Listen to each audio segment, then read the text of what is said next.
Hey guys, it's Lisi and I'm back with a new video. Today I'm going to be stretching to 7.5 millimeter, which is like an in-between size for an in-between size. I'm currently at 1 gauge and like to get to 0 gauge, I'm going to do 7.5 millimeter because 0 gauge is 8 millimeter and I want to ease it in, you know? So without further ado, let's go ahead and start the video. There's not that much to talk about anyways, so.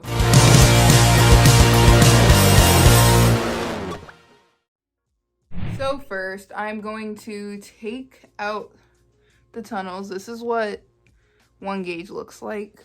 I'm not going to be stretching to 7.5 millimeter with tunnels. I'm going to be using plugs that are like stainless steel plugs that I got from Stretch It Body Jewelry. They really help with the stretching. Does that make sense? Because they're like kind of heavy. So now that my ears have been clean, I'm going to massage them. It's pretty much the same thing every time. I really only make these videos to document it, and it's kind of fun to go back and watch and see how excited I was about things like 12 gauge. This is what my ears look like right now. This is 1 gauge. This is the plug. I'm not sure if you can see much of a difference. The flare of these plugs is really large, so it looks bigger than it is. I'm going to go ahead and put the plug in. Hopefully it goes in. Yep, okay. I can feel it, but like that definitely went in pretty easy. So now this ear is at 7.5 millimeter. Vitamin E oil.